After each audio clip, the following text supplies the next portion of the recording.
যে নাম গ্রন্থের রাজা শ্রীমদ্ ভাগবত গ্রন্থ, সবথেকে গ্রন্থের সবথেকে বড় গ্রন্থ, গ্রন্থের রাজা শ্রীমদ্ ভাগবত। আর এই শ্রীমদ্ ভাগবত গ্রন্থ যিনি রচনা করেছিলেন, যিনি ছিলেন ব্যাসদেব।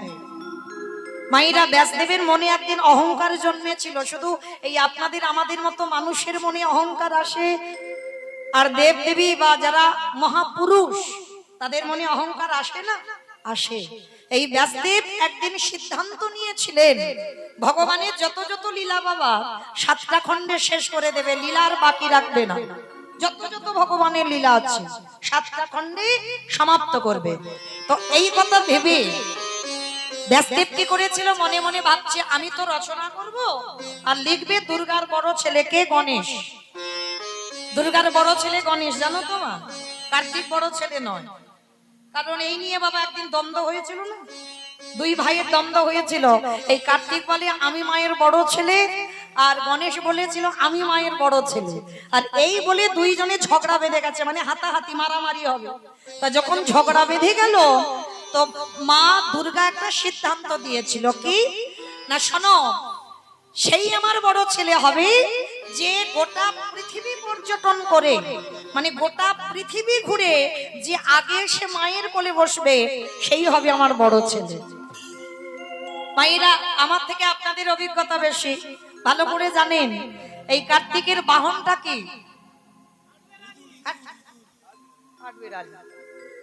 আমাকে গো ময়ূর। আর গণেশের বাহন ইঁদুর। বাবা, সে তো গর্ত দেখলে ঢুকে যাবে, তাই না? ওর দ্বারা পৃথিবী পর্যটন অসম্ভব। তার দুই ভাইয়ে যখন মা আদেশ দিয়েছিল যে পৃথিবী ঘুরে আমার কোলে বসবে সেই হবে আমার বড় ছেলে, তা কি করেছে, দুই ভাই তখন হাসি ঠাট্টা করছে। কেন? তা কার্তিক বলছে দেখ ভাই, তুই তো পারবি না, কারণ তোর বাহন ওইটুকু একটা ইঁদুর, সে যদি জল দেখে 10 পা দূরে যাবে, আবার যদি গর্ত দেখে তো গর্তের ভিতরে ঢুকে যাবে। তাহলে একটা কাজ কর, আমার বাহন তো ময়ূর, মানে এমন উড়বো, উড়ে পৃথিবী পর্যটন করে আমি মার কোলে বসবো, আমি হব মায়ের বড় ছেলে। দুই ভাইয়ের ঝগড়া করে বেরিয়ে গেল।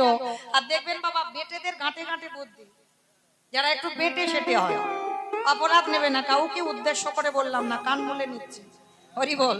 যারা বেটে খাটো মানুষ না, তাদের একটু বুদ্ধিটা তীক্ষ্ণ হয়। তা গণেশ তো একটু বেটে সেটে ছিলেন, নাটা মতো। তা মনে মনে ভাবছে কার্তিক তো চলে যাচ্ছে উড়ে, কিন্তু আমার বাহন ইঁদুর, একে নিয়ে তো পৃথিবী ঘোরা যাবে না। তাহলে কি করব?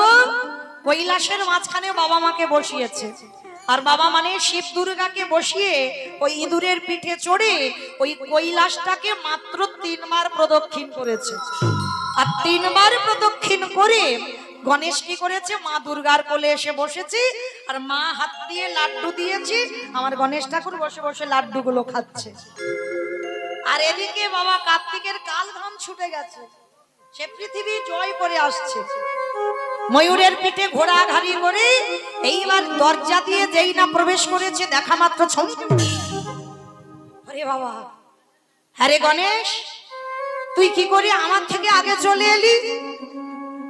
মা দুর্গা হেসে বলল, বাবা এদিকে আয়। যে বুদ্ধিটা আমার গণেশের আছে, সেই বুদ্ধির সেই চেতনা এখনো তোর হয়নি। বলে কেন? বলে শোন বাবা, পৃথিবী জয় করতে লাগে না, যে বাবা মাকে শ্রদ্ধা করতে জানে, যে বাবা মাকে ভক্তি করতে জানে, মূর্তি পূজা করে কিছু লাভ হয় না। যদি এ জগতে কেউ জীবিত ভগবান পূজা করে, তাকে যেতে হয় না নবদ্বীপ, যেতে হয় না বৃন্দাবন, হরিদ্বার, দক্ষিণ ভারত, পশ্চিম ভারত, কুম্ভ মেলায়, কোথাও যেতে হবে না। যদি কেউ একবার জীবিত ভগবান পূজা করে, নিতাই গৌর প্রেমানন্দে বলব। আর জীবিত ভগবান হলো যে যার ঘরের বাবা মা। যাও কোথায় কার্তিক, কিন্তু তোমার ভাই গণেশ ওরে পৃথিবী জয় করতে লাগেনি, ও বাবা মাকে 3 বার ঘুরে ও পৃথিবীর প্রদক্ষিণের কাজ করে নিয়েছে। তাই আমি মা হয়ে আদেশ দিলাম, বড় ছেলে তুমি নও, বড় ছেলে হলো আমার গণেশ। ওই জন্য কার্তিক বড় ছেলে নয়, গণেশ হলো মা দুর্গার বড় ছেলে। এইবার এই গণেশের উপরে দায়িত্ব দেওয়া হয়েছিল, বর্ণনা করবে ব্যাসদেব আর ভাগবতটা লিখবে গণেশ। হরি বল। তা এই গণেশ যে লিখবে তা ভাগবতটা যে বর্ণনা করবে, তো মনে মনে ভাবছে আমি তো একটু স্নান করে শুদ্ধ হব, শুদ্ধ না হলে কি হয়, তো নদীতে স্নানে গেছে মা, আর নদীতে স্নানে গিয়ে দেখছে বিশাল বড় একটা বট গাছ, আর ওই বট গাছের ডালে ছোট্ট একটা চড়ুই পাখি বসে আছে। বাবা চড়ুই পাখির জন্য তো পাখিটা সাইজ খুব বড় হয় না, ছোটখাটো একটা পাখি। তার চড়ুই পাখি দেখবেন বেশিরভাগ যাদের মাটির ঘর, খড়ের চাল, ওই ঘুরে ঘুরে বেড়ায়, চড়ুই পাখি বলি। তো আমার ডায়মন্ড হারবারে চড়ুই বলে, আপনারা কি বলেন? বেশ, তাহলে বুঝতে সুবিধা হয়। তাহলে মায়েরা এই চড়ুই পাখিটা একবার করে বট গাছের ডালে বসছে, আর একবার করে উড়তে উড়তে এসে ওই নদীর জলে পড়ছে। অনেকক্ষণ ধরে ব্যাসদেব লক্ষ্য করছে পাখিটা একবার জলে পড়ে আর পাখিটা একবার ডালে বসে। তা ব্যাসদেব মনে মনে ভাবলো নিশ্চয়ই পাখিটা শরীরে কোনো জ্বালা যন্ত্রণা হচ্ছে, যার জ্বালা সহ্য করতে না পেরে পাখিটা একবার জলে পড়ে আর একবার ডালে বসে। তা ব্যাসদেব চড়ুই পাখিটার কাছে করজোড় করে গেছে, পাখি ও পাখি, একটা কথা বলবো। কি কথা?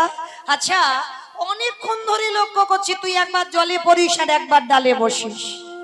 হ্যাঁ রে চড়ুই, তোর শরীরে কি কোনো জ্বালা যন্ত্রণা হচ্ছে যেটা সহ্য করতে না পেরে তুই একবার করে জলে পড়ছিস আর একবার ডালে বসছিস? পাখিটা মুচকি মুচকি হেসে বলছে, ব্যাসদেব তুমি ভুল ভাবছো, আমার শরীরে কোনো জ্বালা যন্ত্রণা হয়নি। তাহলে একবার জলে পড়িস আর ডালে বসিস কেন? কেন জানো? আজকের আমি সিদ্ধান্ত নিলাম, এই যে নদীর জলটা দেখছো বড় নদী, এই নদীর জলটাকে আমার ছোট্ট চঞ্চুতে করে, মায়েরা চঞ্চু মানে কি? ঠোঁট, চঞ্চু মানে ঠোঁট। তো পাখিটা বলছে আমার এই ছোট চঞ্চুতে করে মানে ঠোঁটে করে ওই নদীর জলটাকে ঠোঁটে তুলে বট গাছের পাতায় রেখে ওই নদীর জলটাকে শুকনো করে দেব। ব্যাসদেব খিলখিল করে হেসে উঠেছে, আরে মাথা ঠিক আছে তো? একটা সামান্য পাখি, আবার চড়ুই, হ্যাঁ, যদি ঠিক ঠিক বাবা কেউ একেবারে চেপে ধরে পাখিটা মরে যাবে, আর তুই ওইটুকু পাখি হয়ে তুই কিনা মনে করছিস তোর ওইটুকু ঠোঁট। আবার লক্ষ্য করেন মা, বট গাছের পাতায় রাখছে জল, পাতা দিয়ে গড়িয়ে আবার নদী পড়ে যাচ্ছে। পাতায় জল থাকে, নদী পড়ে যাচ্ছে। তা পাখিটা বলছে কেন আমি পারবো না? বলে পারবি না কেন জানিস? কারণ এইভাবে যদি তুই জনম জনম ধরে চেষ্টা করিস তুই নদীর জলে শুকাতে পারবি না। কারণ যতবার পাতায় রাখবি ততবার তো গড়ি আবার নদীতে পড়ে যাবে। তাহলে হাজার হাজার জনম, কোটি কোটি জনম যদি চেষ্টা করিস পারবি না। রাগ ধরে গেছে পাখিটার। ব্যাসদেব, আমার ক্ষুদ্র প্রাণ বলে তুমি আমায় তাচ্ছিল্য করছো, কিন্তু ব্যাসদেব তুমি একবার মনে করেছো, তুমি তো আসবার কালে মনে মনে ভাবলে ভগবানের অনন্ত কোটি নাম, ওই অনন্ত কোটি নামে আমি 7টা খণ্ডে সমাপ্ত করে দেব। তা চড়ুই পাখিটা বলছে, ব্যাসদেব তুমি যদি একটা মনুষ্য কুলে জন্ম নিয়ে ভগবানের লীলা 7টা খণ্ডে শেষ করব, এই মনোভাব যদি তোমার আসে, তাহলে আমি কেন একটা চড়ুই পাখি হয়ে ভাববো না যে আমি আমার ছোট্ট চঞ্চুতে করে নদীর জলটাকে তুলে নদীটাকে শুকাতে পারি? ব্যাসদেবের চৈতন্য হলো, তাই তো আমি একটা মনুষ্য কুলে জন্ম নিয়ে আমি কি করে পারবো এই নদীর জলটাকে শুকাতে, এই ভগবানের লীলা শেষ করে দিতে? মনে মনে ভাবলেন। আর ওই চড়ুই পাখিটার কাছে করজোড় করে বলল, সত্যি করে বলো তুমি কে? পাখিটা তো অন্য কেউ নয়, পাখিটা ছিল দেবর্ষি নারদ। যার কথা হয় না রোদ, তিনি হলেন নারদ। তো ওই নারদ মুনি চড়ুই হয়েছিল কেন? ব্যাসদেবের গুরুদেব তো দেবর্ষি নারদ। মনে রাখতে হবে বাবা, শিষ্য যদি কুপথে চলে যায়, শিষ্য যদি সুপথে আসতে না পারে, গুরুদেবের কর্তব্য ছলে বলে কলে কৌশলে সেই শিষ্যকে সুপথে আনতে হবে। এটা গুরুদেবের দায়িত্ব। কারণ একটাই কথা আমাদের শিরোয় রাখতে হবে বাবা, কৃষ্ণ রুষ্ট হলে গুরু রাখিতে পারে, আর গুরু রুষ্ট হলে কৃষ্ণ রাখিতে না। এ জগতে যদি কৃষ্ণ রেগে যায় ভক্তের উপরে, গুরুদেবের সে সাধ্য আছে, সে ক্ষমতা আছে যে শিষ্যকে রক্ষা করবে। কিন্তু গুরু যদি রুষ্ট হয়, আমার কৃষ্ণের ক্ষমতা নাই যে শিষ্যকে সুপথে আনবো। তাহলে গুরু যদি ধরতে হয়, তেমন গুরু ধরুন। যে গুরুর চরণ ভজন করিলে, যে গুরুর চরণে আশ্রয় করিলে, একেবারে যদি গুরু চরণ ভজন করা যায়, ওই গুরু চরণ না ধরলে আমার নিতাইয়ের কৃপা পাওয়া যায় না। নিতাই চাঁদের কৃপা না হলে আমার গৌরের চাঁদের কৃপা পাই না।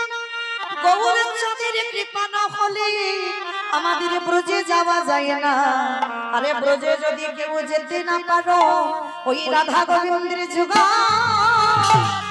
যুগলে দেখা পায় না।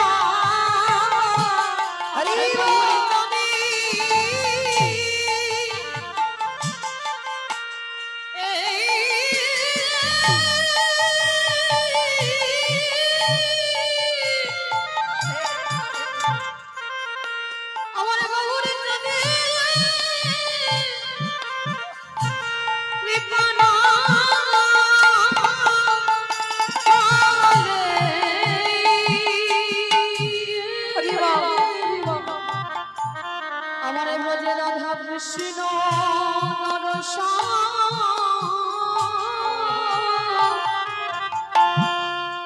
দর্শন হয় না। ওই জন্য মাইয়া কলির মানুষের সবার আগে কর্তব্য মনুষ্য জীবনে গুরু চরণ আশ্রয় করার পর আমার নিতাই চরণ ভজতে হবে। কারণ এই নিতাই চরণ না ভজলে কৃপা হবে না। কেন জানো? অগণিতাই পদ কমল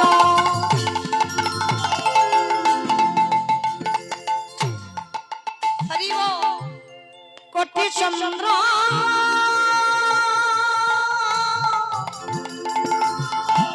সুশীতল গণিতাই পদ কমল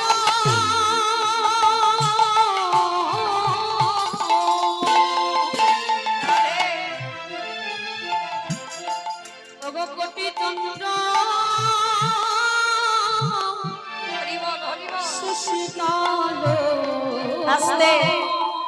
রাত্রিবেলা যখন চাঁদ উদয় হয়, মা চাঁদের শীতলতা দান করে। আমার নিতাই চাঁদের চরণের তলাটা ঠিক ওই রকম। নিতাই পদ কমল কোটি চন্দ্র সুশীতল, মানে কোটি চাঁদ উঠলে যেমন শীতল দান করে, আমার নিতাই চাঁদের চরণ তলটা ঠিক তেমন। যে ছায়া এই জগৎ জোড়া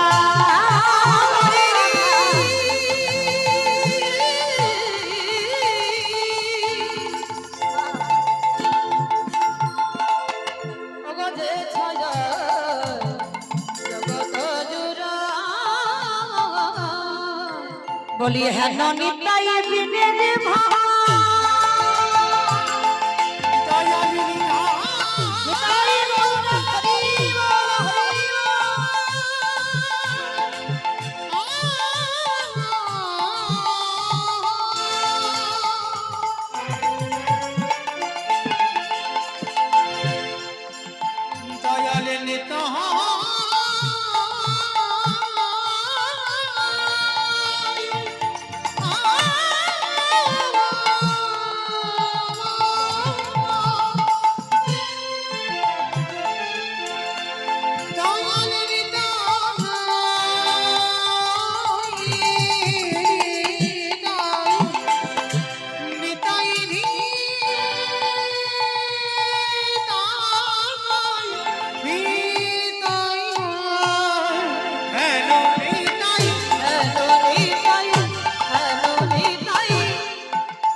রাধা কৃষ্ণ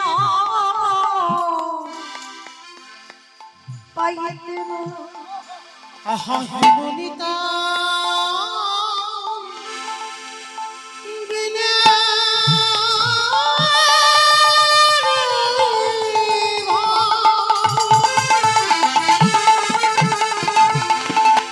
রাধা কৃষ্ণ পাইতে নাই তোমরা হৃদ করি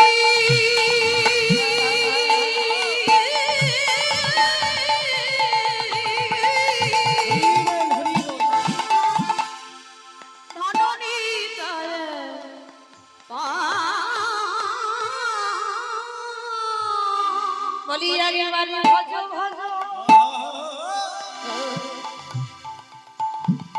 সবাই নিতাই ভজ অগণিতাই ভজলি নিতাই গৌর প্রেমানন্দে হরিবে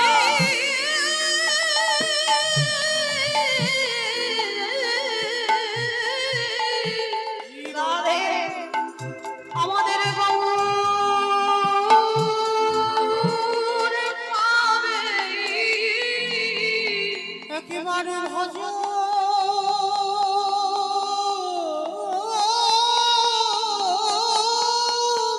হরি বল হরি বল হরি বল তোমরা নিতাই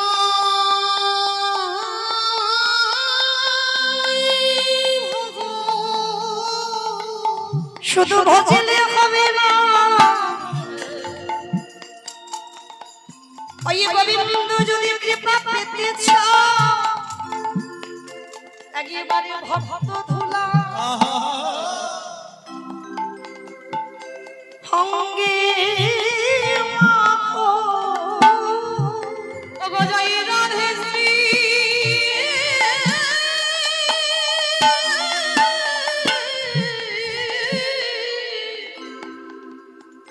শ্রী রাধে বলে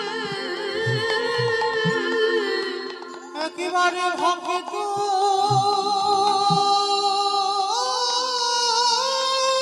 ধুলা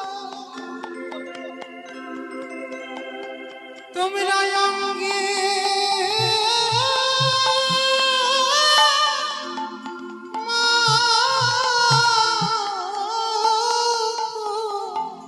এ যে ধুলা না এ ধুলি না এ যে হলো আমাদের গোপী পদ ধুলা একেবারে ভক্ত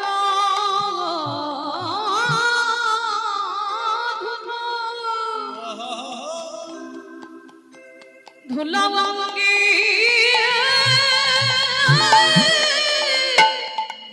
অঙ্গে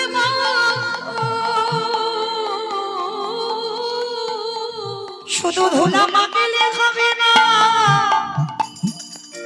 আরে কি করবে জানো ওই ধুলা মাখয়া নয়ন জলে ভাসো ওগো বৈষ্ণবে কৃপা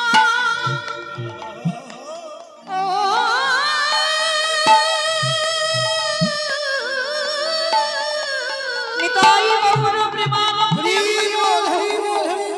ওগো বৈষ্ণবে কৃপা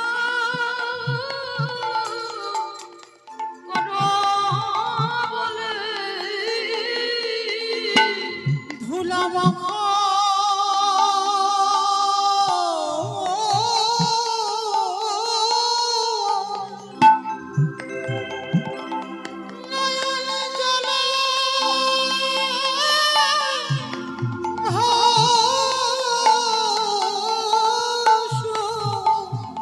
একেবারে নয়ন জলে বুক ভাসায়ে ওই ভক্ত চরণ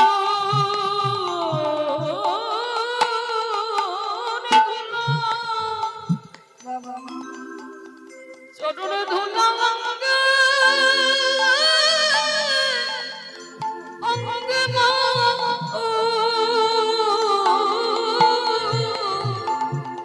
নয়ন জলে ভেসে গেল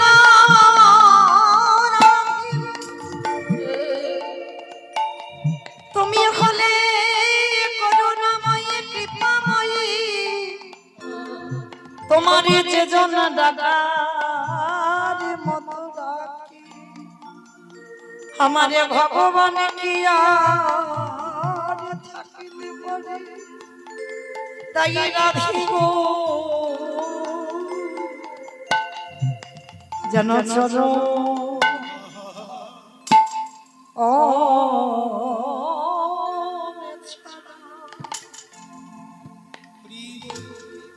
ছাড়া রাধি কোনো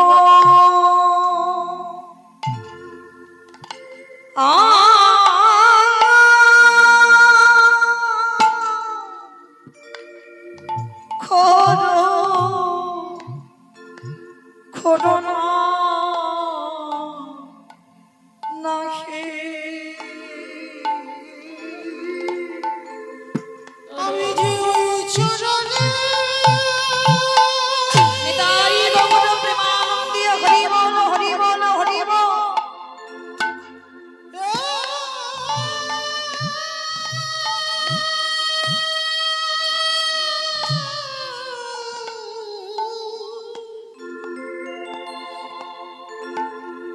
আমি যে ওই চরণে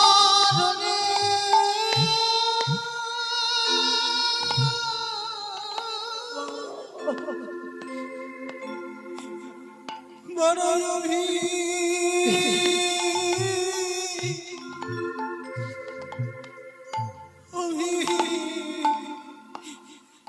লাশি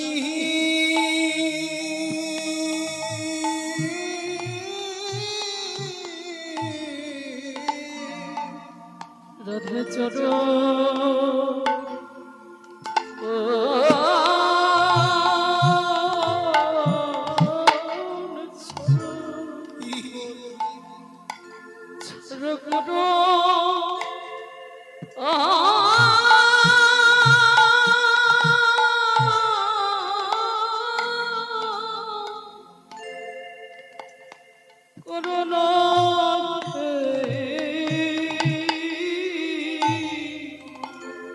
আমারে দেহ মন প্রাণ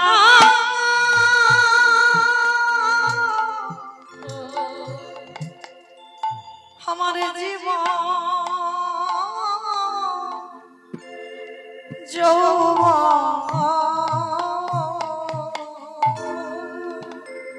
রাধে চরণ ছড়া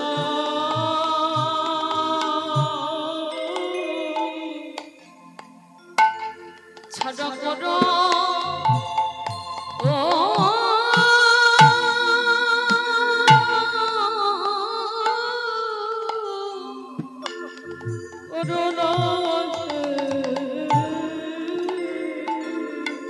শুধু এ জানবে না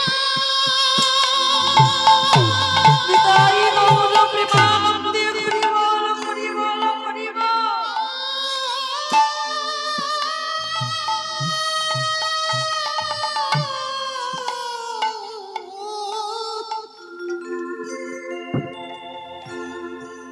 শুধু এ জানবে না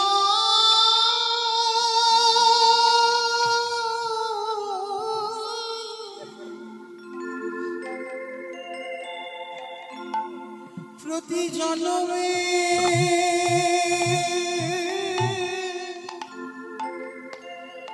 জন্মে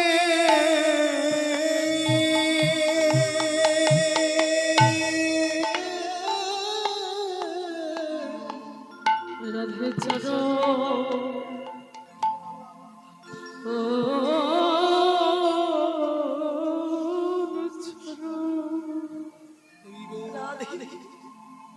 ছড় করো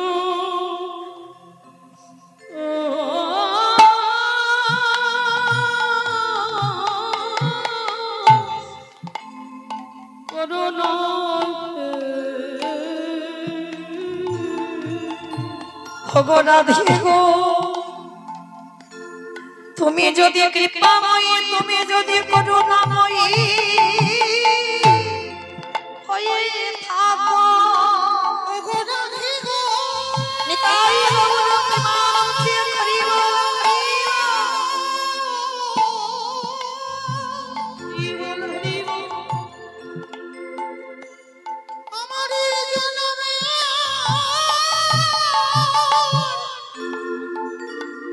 হলো না গো,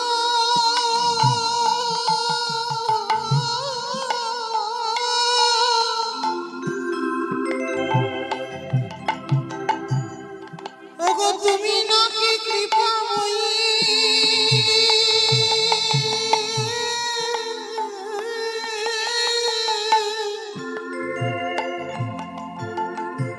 ওগো তুমি নাকি করুণা,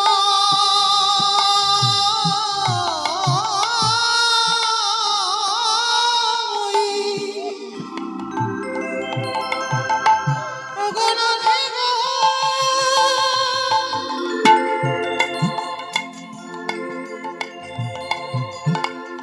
আমি তো তোমার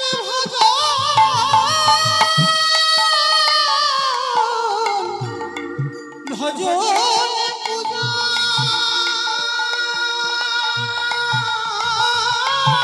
নিতাই গৌর প্রেমানন্দে হরি বল, হরি বল, হরি বল। ভজনে পূজনে কিছু জানি না,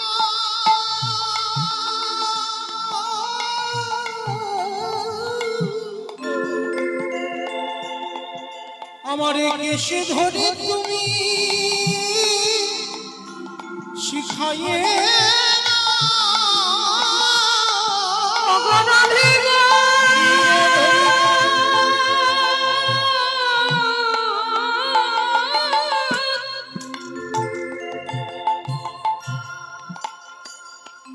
রায়ে কৃপাময়ী দয়াময়ী, নিতাই গৌর প্রেমানন্দে হরি বল, হরি বল, হরি বল। জানে আমায় তোমার কৃপার যোগ্য নই,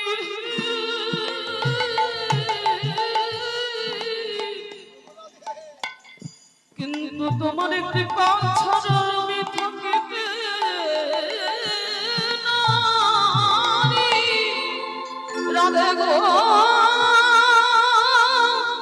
ও, ও, ওগো আবার যদি আসি ফিরে,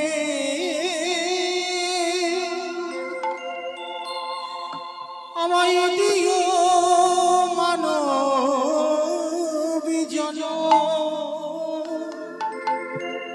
নিতাই গৌর প্রেমানন্দে হরি বল। যদি আসি ফিরে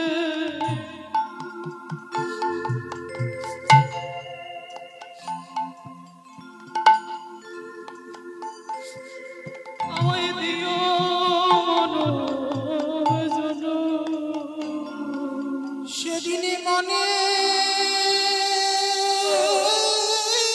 সারে ভজব তোমার,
যেমনি করে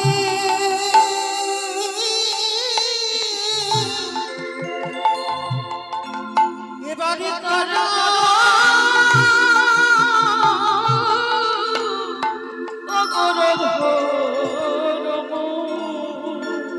দয়ালে আবার যদি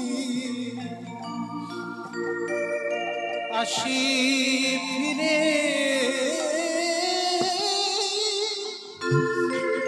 তুমি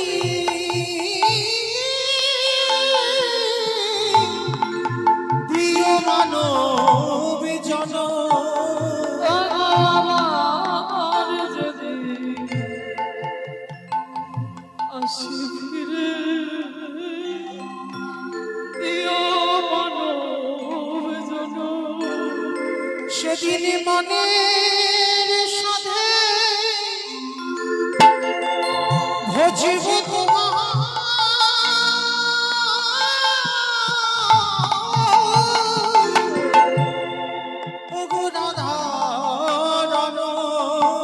সেই দিন মনে সাথে ভজবন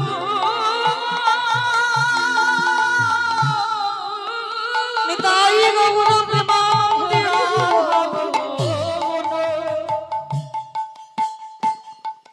আবার যদি আসি ফিরে দিও মানব জন আমার যদি আসি ফিরে প্রিয় মানব জন মায়েরা মনুষ্য কুলে জন্ম নিয়ে যেটা আমরা করে দেখাতে পারি অন্য কোন জন্মে আমরা করে দেখাতে পারি না। এই যে মনুষ্য জন্মে আমরা জন্ম নিলাম, ভজন কিরকম করতে হয় শিখে নাও মা, সাধনা কিরকম করতে হয়। আমাদের মতো একজন সাধারণ একজন নারী গো জন্ম থেকেই ভক্ত বাড়িতে জন্ম হয়েছিল, কিন্তু মেয়েটা জন্মাবার পরে যে বাড়িতে বিয়ে দেওয়া হলো বাবা ঘোর নাস্তি। মায়েরা কথাটা একটু মন দিয়ে শুনবে যদি কারো চেতনা ফিরে যায়। ভক্ত পরিবারে জন্ম নিল মেয়েটা, বাবা মা প্রসাদ ভোজি, গর্ভ থাকাকালীন থেকে মেয়েটা প্রসাদ পায়। জন্ম থেকে ভক্ত বাড়িতে গীতা পাঠ ভাগবত পাঠ হরিনাম সংকীর্তনে সর্বদা মেয়েটা ডুবে থাকে। মেয়ে যখন বড় হলো দেখাশোনা করে বিয়ে দেওয়া হলো মা, বাবা মা আদর করে মেয়েটার নাম রেখেছিল শক্তু মা। তা মেয়েটার বিয়ে দেওয়া হলো, কিন্তু যে বাড়িতে বিয়ে দিয়েছে বাবা ভক্ত বাড়ি নয়, ভক্ত পরিবারও নয়। ভক্ত মানে শুধু বাবা এটাই বুঝবেন না যে তিলক সেবা করা থাকবে, গলায় মালা থাকবে, গেরুয়া বসন থাকবে, তবেই ভক্ত। কালকের প্রথমেই বলেছি হরিবাসরে ভগবান চিনবে চরণে, ভক্ত চিনবে নয়নে। একবার কৃষ্ণ নয়নের নামে যার হৃদয় না দোলে ওঠে সে বাবা যতই আচরণ করুক না কেন সবটাই বিফল হবে। ভক্তি যার কৃষ্ণ তার সর্বশাস্ত্রে কয়, ভক্তি না থাকিলে কৃষ্ণ দেখিও বাকিবা। তো আজকে লক্ষ্য করে দেখেন এই শক্তমা যে বাড়িতে বিয়ে হলো মানে একেবারে নাস্তিক। নাস্তিক বলতে কি কোনোদিন ভগবান পূজা অর্চনা হয় না, সে বাড়িতে গীতা পাঠ তো দূরের কথা, ভাগবত পাঠ তো দূরের কথা, কোথাও যদি গ্রামে হয় বাড়ি থেকে কেউ শুনতে যাওয়ার অধিকারও ছিল না। এই যে আপনারা ছুটে এসেছেন সংসার ধর্ম সব ত্যাগ করে, এই যে দুটো তিনটে দিন এই হরিবাসরে বসে থাকেন, এই যে ছুটে এলেন, কিন্তু এই অধিকারটা শক্তমার শ্বশুর বাড়িতে ছিল না। এত এত বাবা কঠিন শাসন ছিল। কিন্তু শক্তমা বিয়ের পরে একটা দিন বাপের বাড়ি নালিশ জানায়নি যে মা এই বাড়িতে আমি কৃষ্ণ বলে কাঁদতে পারি না, কৃষ্ণ বলে কাঁদা বাড়ো, কৃষ্ণ ভজন করা বাড়ো, যদি একটু গীতা পড়তে যাই সেটাও বাড়ো, গ্রামে যদি কোথায় হরিনাম যজ্ঞ হয় ভাগবত পাঠ হয় সেখানে শুনতে যাওয়াও বাড়ো। একটা দিনের জন্য শক্তমা বাপের বাড়ি জানাই, মনে করেছিল আমার সাধনা যদি সঠিক হয় এই পরিবারটাকে আমি কৃষ্ণ ভক্তের পরিবার করব। কারণ মনে রাখতে হবে সংসার সুখের হয় পুরুষের গুণে? প্রবাদ বাক্য না, খনার বচন, রমণীর গুণে, পুরুষের গুণে নয়। সংসার সুখের হয় রমণীর গুণে। ঘরের নারীকে ঠিক হতে হবে, নারী হচ্ছে শক্তি, আর নারী যদি ঠিক না হয় সে সংসার কোনোদিন সুখের হবে না, হতে পারে না। তো আজকের সত্যমা কি করেছে, কোনোদিন বাপের বাড়ি জানালো না, কিন্তু মনে একটা সংকল্প ছিল যে আমি কোনো না কোনো দিন আমার পরিবারটাকে কৃষ্ণ ভক্তের পরিবার করব। স্বামী জুয়া খেলে, তাস খেলে, নেশাগ্রস্ত মাতাল। একটা ভক্ত মেয়ে কোন বাড়িতে এসে পড়েছে দেখো। একদিন সত্যমা সংসারের যাবতীয় কর্ম করে, সকালবেলা ওই বাসন মাজছে বসে বসে, আর হঠাৎ কয়েকজন বৈষ্ণব রাস্তা দিয়ে যাচ্ছে, আর রাস্তা দিয়ে বলা বলি করতে করতে যাচ্ছে যে আজকে থেকে 1 সপ্তাহ এই গ্রামে ভাগবত পাঠ হবে।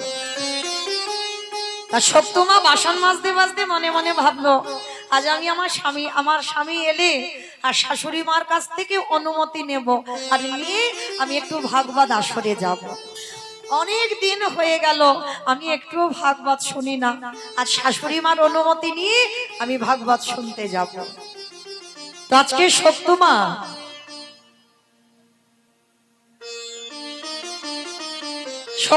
যেই না আজকে কি করেছে বাবা, ভাগবত পাঠ হবে, শাশুড়ি মার কাছে গেছে। মা,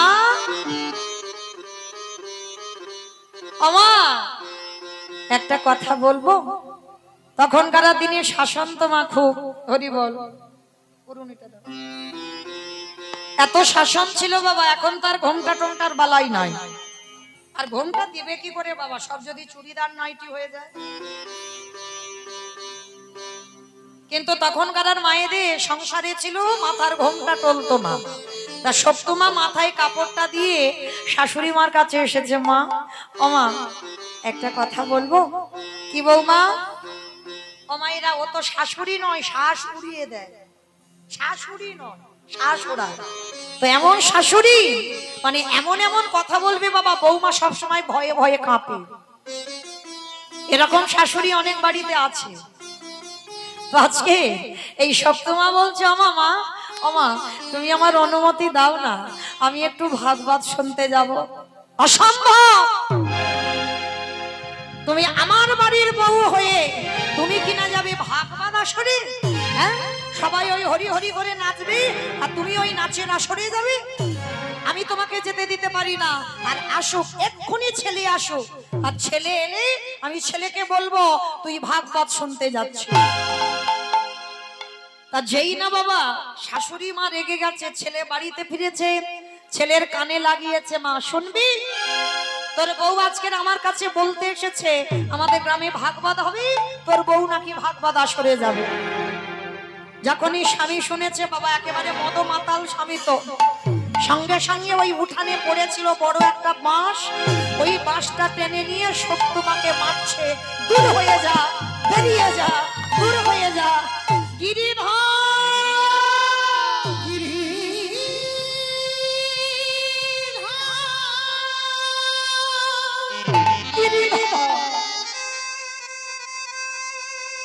একেবারে দেখা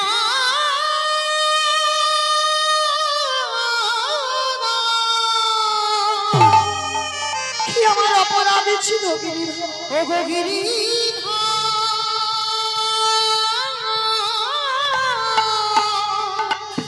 দেখা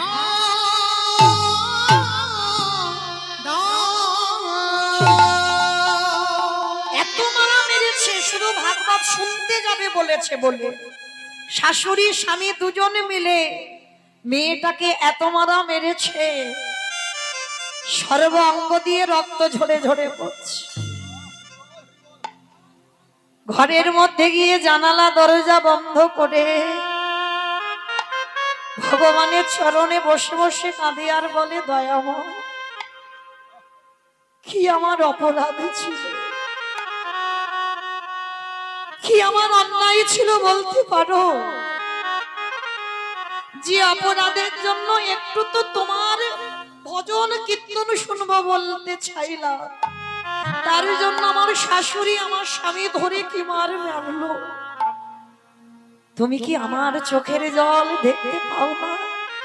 তুমি কি আমার ডাক তোমার কানে চাই না? বসে বসে কাঁদছে আমার গিরিধার।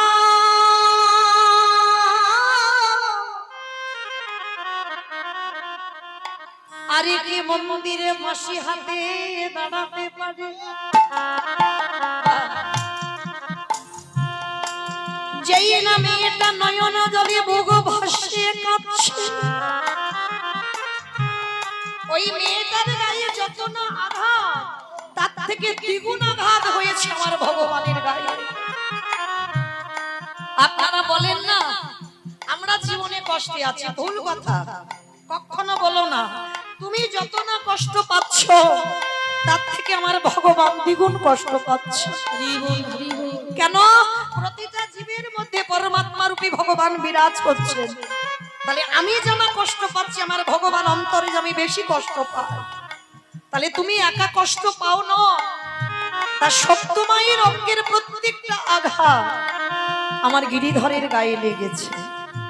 গিরিধর মনে মনে চিন্তা করছে, যাই মেয়েটা আমার কীর্তন শুনবে বলল, স্বামী শাশুড়ি এত মারা মেরেছে, যাই একবার মেয়েটাকে একটু সান্ত্বনা দিয়ে আসি। এইবারে ভগবান আমার শাশুড়ির বেশ ধরেছে। কি মজার ব্যাপার দেখো, ভগবান শাশুড়ি হয়েছে। আরে ভগবান শাশুড়ি কইয়ে যেই না সপ্তমা দরজা বন্ধ করে কাঁদছে, আর ভগবান শাশুড়ি হয়ে দরজা ধাক্কা দিচ্ছে, বৌমা বৌমা। কি আমার শাশুড়ি ডাকছে, তার মানে কি আবার আমায় মারবে? মনে ভয়। ছোট্ট একটা মেয়ে তো, তখনকার দিনে ছোট ছোট মেয়েদের বিয়ে হতো, মা অত জ্ঞান বুদ্ধি থাকতো না। ভয় হচ্ছে যদি মা আবার মারে। বারবার ডাকছে, বৌমা দরজা খোলো। সপ্তমা তাড়াতাড়ি করে, গায়ে তো মেরেছে খুব, গায়ে দিয়ে রক্ত বেরোচ্ছে, দরজাটা খুলে দিয়েছে, অঙ্গটা ঢাকা দিয়েছে সব। হাত জড়ো করে মাথা নিচু করে দাঁড়িয়ে আছে। ভগবান যে শাশুড়ি হয়েছে সেটাকে বুঝতে পারল। ভগবান এসে সপ্তমায়ের মাথাতে হাত দিয়েছে। পরশমণির পরশে লোহা সোনা হয়। আর আমার গোবিন্দ যদি কোনো ভক্তকে পরশ করে, তার হৃদয়টা সোনার থেকে আরো মূল্যবান হয়ে যায়। ভগবান আমার সপ্তমায়ের মাথায় হাত দিয়ে বলছে, কিরে আমি মেরেছি, বড় কষ্ট হয়েছে, আমি মেরেছি বলে তোর ব্যথা লেগেছে। কই দেখি কোথায় কোথায় মেরেছি। ভগবান হাতগুলো দেখলো, মেরেছি, রক্ত ঝরছে। সর্বঙ্গে ভগবান হাত বুলিয়ে দিচ্ছে। সব জ্বালা যেন নিমিষে জুড়িয়ে গেল। শাশুড়ি মা মাথায় হাত দিয়ে বলছে, এই মেয়ে, আমি বকেছি বলে, মেরেছি বলে যাবি না? যা, আমার ছেলে এখন ঘরে ঘুমাচ্ছে, ছেলে তো জানতে পারবে না। যা, তুই এই রাত্রিবেলা তুই ভাগবত শুনতে যা। আর শোন, ছেলে তো জানবে না, সকাল সকাল চলে আসবি। আর আরেকটা কথা, ওই ভাগবত শেষ করে আমার জন্য একটু প্রসাদী নিয়ে আসবি। ওটা শাশুড়ি নয়, ভগবান শাশুড়ি হয়ে অনুমতি দিল।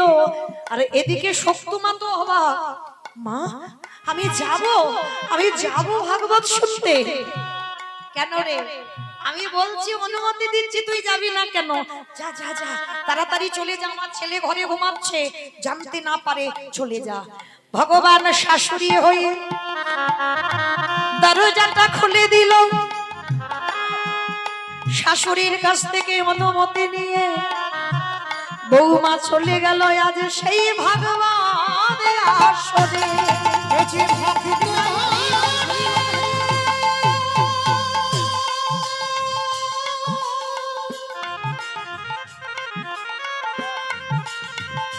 ও যে ভক্ত বড় ভালোবাসে,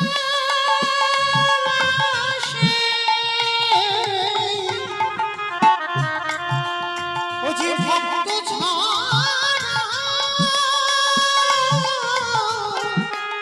রহিতে রহিতে রানী। সারা রাত ভাগবত শুনেছে বৌমা, এদিকে তো আসল শাশুড়ি ঘরে ঘুমাচ্ছে, স্বামী ঘুমাচ্ছে, আর ভগবান শাশুড়ি হয়ে অনুমতি দিয়েছে। সারা রাত ভাগবত শুনেছে, প্রসাদীটা নিয়ে বাড়িতে ফিরবে। আর এদিকে সকাল হয়ে গেছে, শাশুড়ির ঘুম ভেঙে গেছে, আর ঘুম ভেঙে গিয়ে দেখে না বৌমার ঘরে বৌমা নেই। এত বড় মেয়ে স্পর্ধা, আমার অনুমতি না নিয়েও চলে গেল ভাগবত শুনতে। দাঁড়া, আসুগর ব্যবস্থা আমি করব। এইবার একটা বেতের বাড়ি নিয়ে শাশুড়ি দরজায় দাঁড়িয়ে আছে, বৌমা এলেই মারবে। আর এদিকে বৌমা তো জানে না, সে জানে আমার শাশুড়ি অনুমতি দিয়েছে, আমার তো চিন্তা নেই। সারা রাত জেগে হরিনাম কীর্তন শ্রবণ করে প্রসাদী নিয়ে বাড়িতে এসেছে। যেই না বাড়িতে চরণ দেওয়া, শাশুড়ি মা বলে উঠলেন, দাঁড়া দাঁড়া, কার অনুমতি নিয়ে গেলি তুই ভাগবত শুনতে? অবাক হয়ে গেল, মা, ও মা, তুমি তো আমার অনুমতি দিলে, আমি ঘরে কাঁদছিলাম, আমি তো যেতে চাইনি, তুমি তো বললে তোমার ছেলে ঘুমাচ্ছে, তুই ভাগবত শুনতে যা, আমি তো তোমার অনুমতি ছাড়া করিনি। তবে রে, এত বড় মিথ্যাবাদী! আমি ঘরে ঘুমাচ্ছিলাম, তুই চুরি করে চলে গেলি, আর ছেলেকে বলবি আমি তোর অনুমতি দিয়েছি।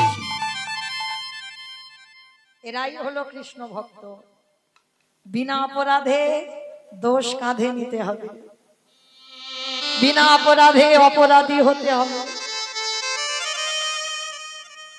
কৃষ্ণ ভক্ত কোনোদিন সুখে থাকতে পারে না মা, কখনো থাকবে না। কৃষ্ণ ভক্ত যদি তুমি হয়েছ, মৃত্যুর আগের দিন পর্যন্ত তোমার কষ্ট পেতে হবে,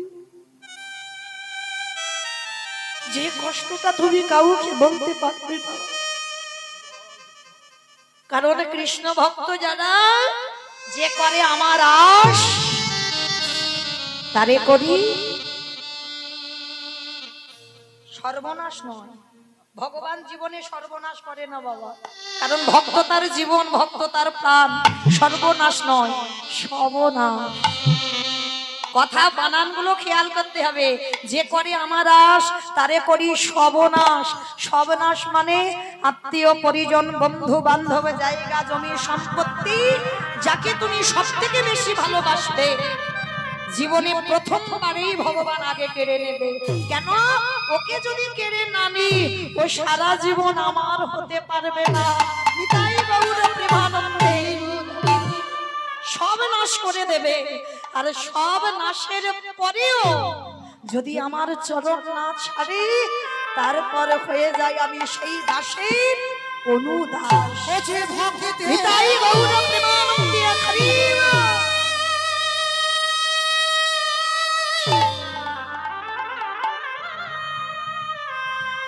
ও যে ভক্ত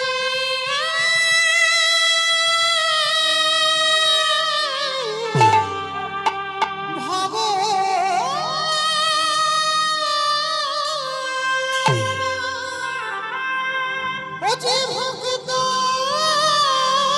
ছাড়া কিছু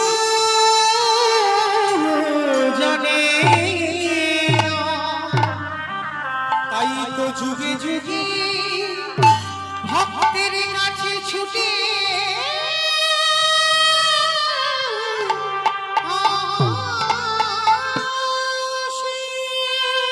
সকালবেলা ও তৈরি হয়ে গেল মার খাওয়ার জন্য। শাশুড়ি মা বলে উঠলেন, আমার অনুমতি না নিয়ে গেছিস, দেখাচ্ছি মজা। সকালবেলা ভাগবত শুনে আসতে এত মারা মারছে, আর থাকতে পারে না, চিৎকার করে ডাক দিল, গিরিধার,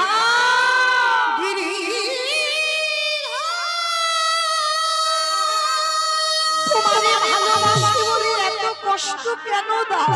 একেবারে দেখা দে, দেখা দে,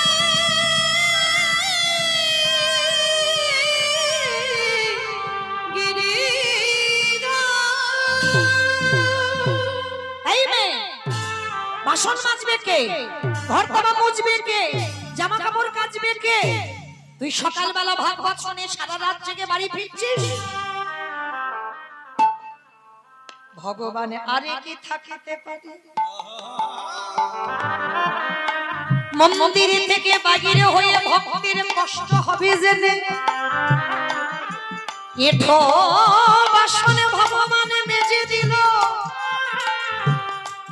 জামা কাপড় ভগবানে কেচে দিল। ভক্তের জন্য ভগবান ওই দামা ঘরে উঠান মুছে দিল। নিতাই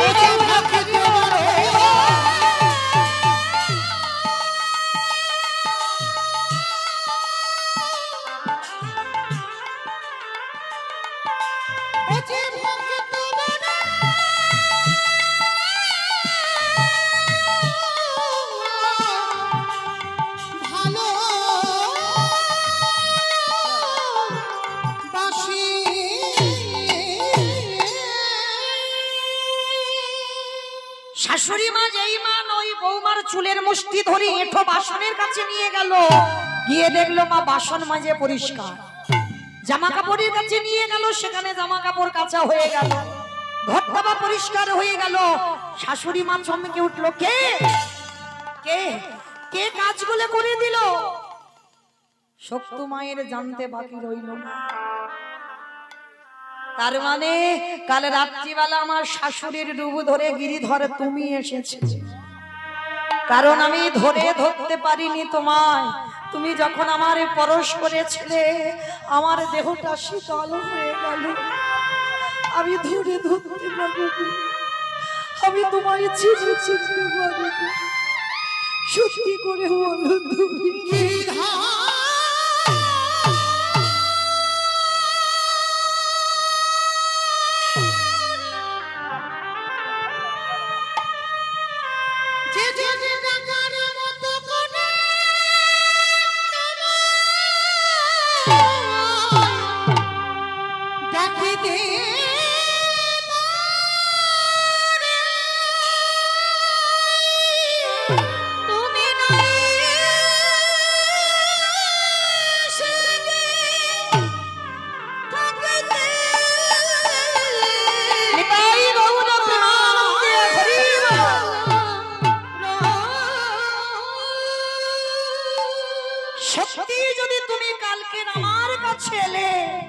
আমাকে কেন তুমি ধরা দিলে না? তাহলে এই সংসারটা যখন কেউ কৃষ্ণ ভক্ত নয়, একবারে দেখা দাও, একবারে দেখা দাও। ওরে কৃষ্ণ নামে কাঁদেবে কামে,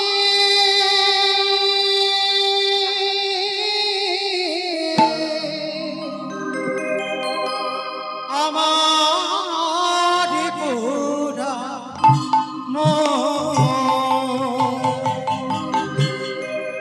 কৃষ্ণ নামে কাঁদবে কাঁদবে,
হরে কৃষ্ণ নামের নামা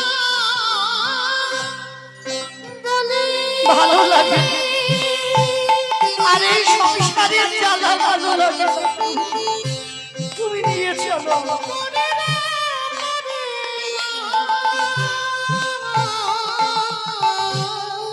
কৃষ্ণ নামে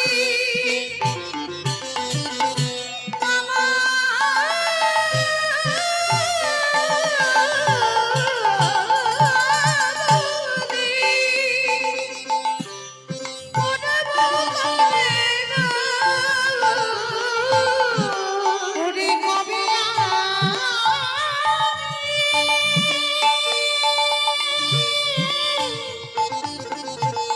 প্রাণে জুড়াবো হরে গিয়ে হরে কৃষ্ণ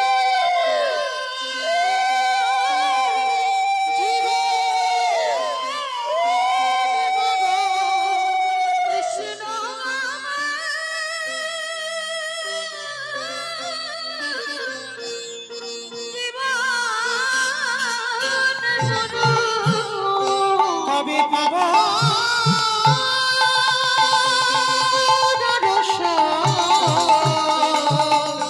কৃষ্ণ নামে নিতাই গৌর প্রেমানন্দে হরি বল হরি বল হরি বল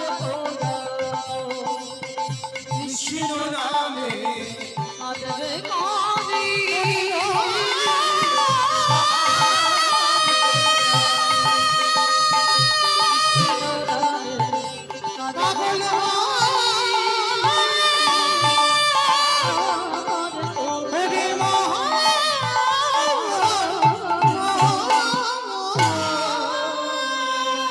দেখা দাও দেখা দাও দেখা দাও থাকতে পারল না ভগবান ওই পাথরের মূর্তি ত্যাগ করে সচল মূর্তি ধারণ করে ডাক দিল সত্যমা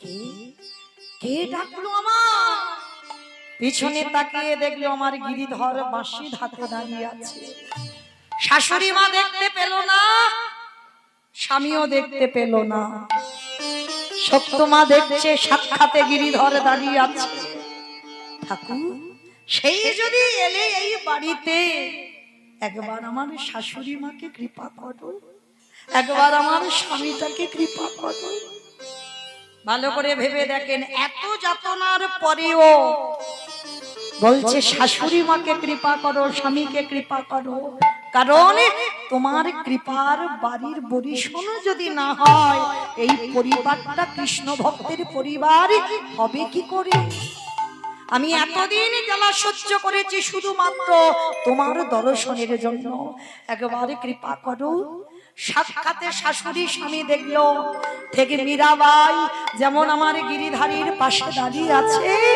তাদেরই বাড়ির ঘরের বউ আমার মীরাবাইয়ের মতো দাঁড়িয়ে আছে এটাই গৌর প্রেমানন্দে হরি বল লুটিয়ে পড়ল গিরিধারীর চরণে গিরিধর আমরা বুঝতে পারিনি আমাদের ঘরে যে কি মূল্যবান সম্পদ এলো এতদিন বুঝতে পারিনি ক্ষমা করে দাও প্রভু সেই দিন থেকে গোটা পরিবারটা যে স্বামী মদ মাতাল ঘোর নাস্তিক তারা সবাই কৃষ্ণ ভক্তে পরিণত হলো তাহলে যারা যারা শুনলাম অনুভব করলাম কি এদের বলে নারী একটা নারী পারে গোটা পরিবারটাকে কৃষ্ণ ভক্তের পরিবার করতে হরি বল তাহলে আজকে মায়েরা সেই চৈতন্য মহাপ্রভু আজকে নারী ভাব নিয়েছে কেন মায়েরা আপনারা তো জানেন লীলাটা আপনারা তো জানেন লীলাটা তো বলতে হবে না আপনারা জানেন লীলাটা আজকে কি হবে সবার মুখস্থ তাই না গৌরচন্দ্রিকাটা শুনলে বোঝা যাবে তবে এখন গৌরচন্দ্র হবে না গৌরচন্দ্রিকা হবে কেন না যেখানে দেখবে আমার মহাপ্রভু কৃষ্ণ ভাবে ভাবিত সেখানে হয় গৌরচন্দ্র আর যেখানে আমার মহাপ্রভু রাধা ভাবে ভাবিত সেখানে হবে গৌরচন্দ্রিকা কেন নারী ভাব যেহেতু চন্দ্রিকা বলা হচ্ছে। তো আজকের মহাপ্রভু তো আপনারা জানেন রাধা কৃষ্ণ কাত্মা দুই দেহ ধরি অনন্য বিলাস রস আস্বাদন করি। এই দুই ভাব এবে চৈতন্য গোসাই ভাব রস আস্বাদিতে দোহে একোটা কামিনী কাম।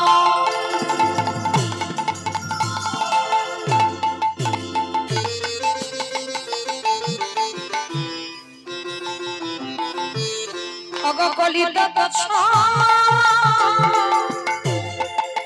মানস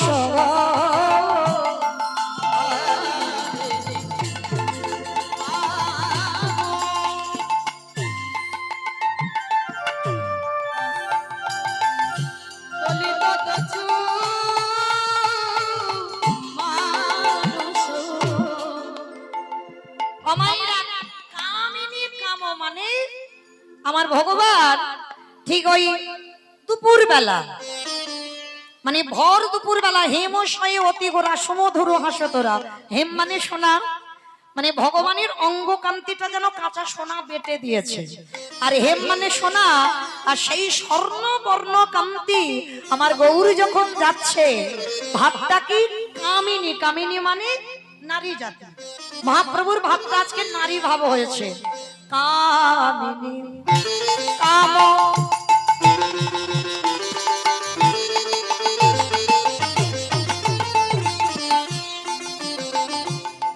অগকলিত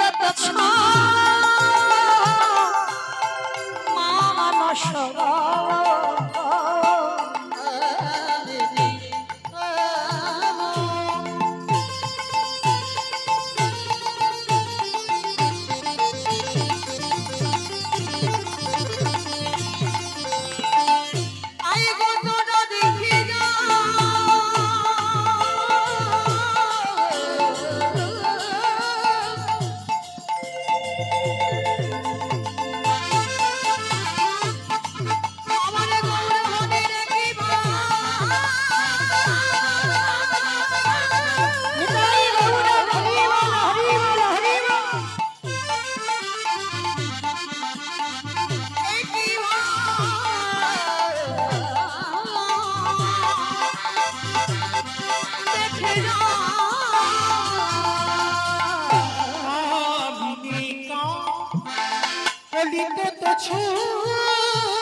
গতি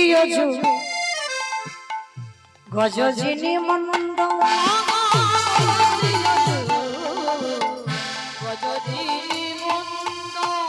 আস্তে মানে মহাপ্রভু হেঁটে যাচ্ছে, তার চলার ভঙ্গিমাটা কেমন?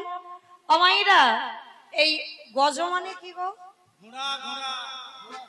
গজ মানে ঘোড়া।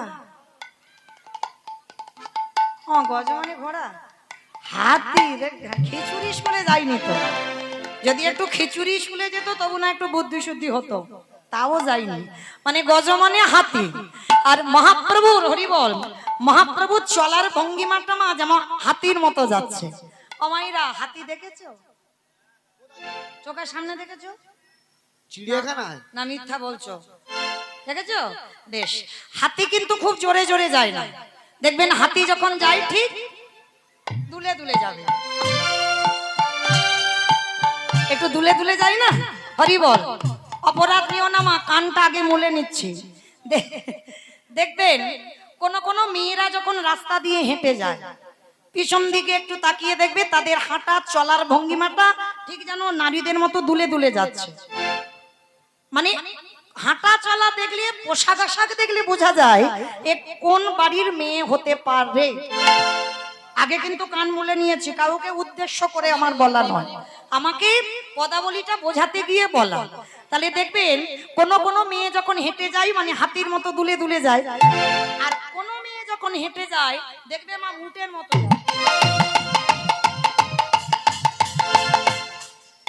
যায় না, উটের মতো দেখবে। মানে এমন একে তো লম্বা চওড়া মানে উটের মতো, আর হাঁটা চলাটা দেখবে যেন উটের মতো যাচ্ছে, মানে পা গুলো দুমদাম করে ফেলে ফেলে।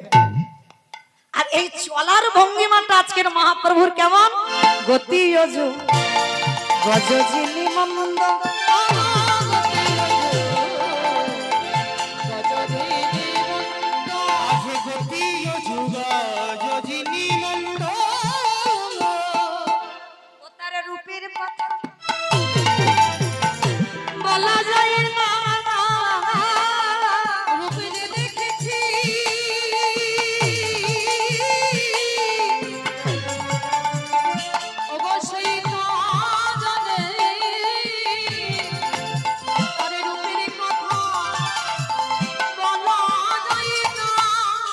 আসতে।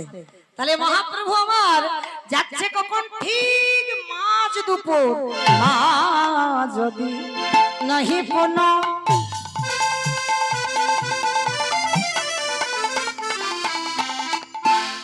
বসনে বৃততন মা যদি নহি পুনঃ ওগো বসনে আবৃত তনু কহতহি পূজা বসু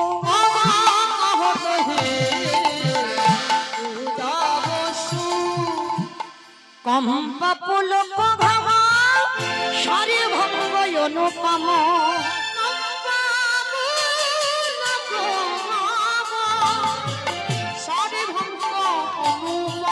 কম্পা পুলক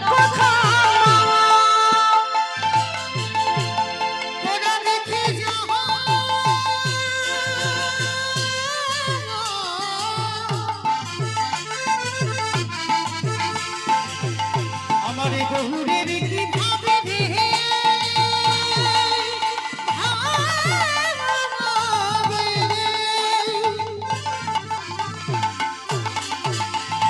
তোরা দেখে যা,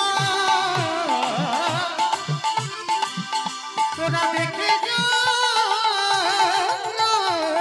কম্প পুলক ভাব সবে ভাব নয়ন হে জলে পড়ি তোর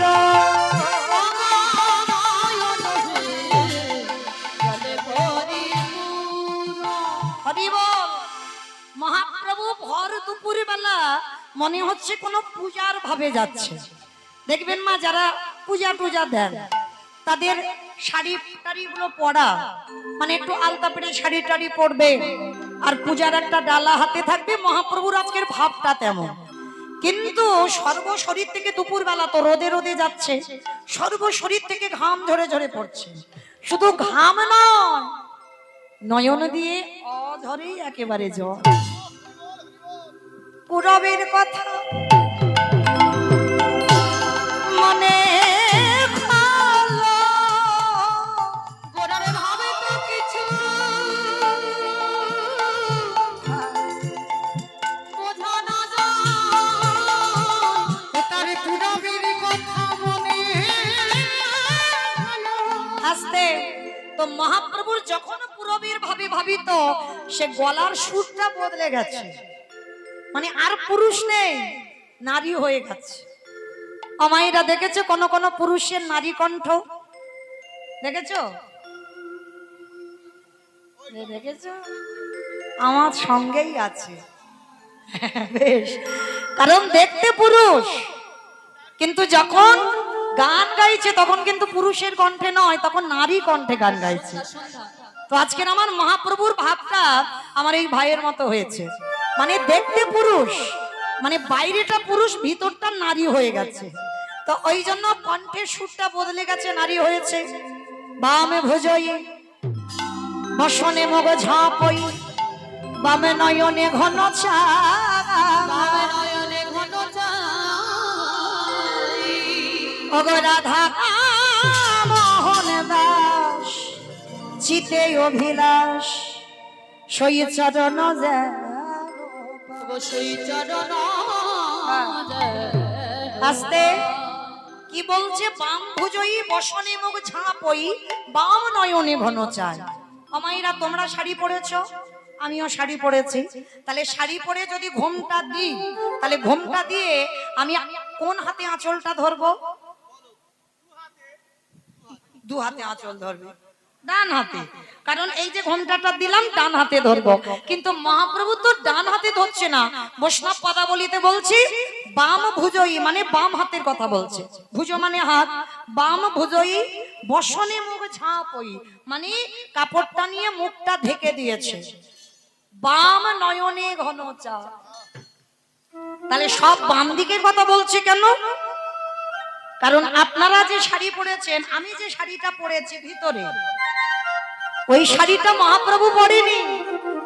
মহাপ্রভু পরেছে এই যে আমি উপরে যে শাড়িটা পরেছি, উর্নিটা পরেছি, হ্যাঁ, এই উড়ানিটা যেমন পড়েছি, মহাপ্রভু শাড়িটা পড়েছে এমন কেন না, বৃন্দাবনে যারা যাবেন ওইখানে সবাই হিন্দুস্তানি, মানে আমাদের বাঙালি কম, আর হিন্দুস্তানি বিহারি মারোয়ারিটা যারা, তারা বাবা শাড়িটার আঁচলটার ডান দিক দিয়ে পরে, হ্যাঁ, আর ডান দিক দিয়ে যদি শাড়ি পরে তাহলে ঘোমটাটা টানলে কোন হাতে হবে?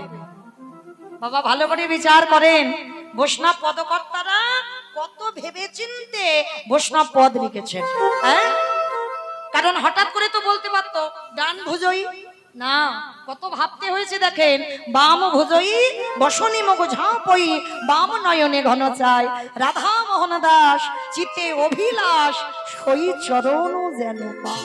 রাধা মোহনে দাস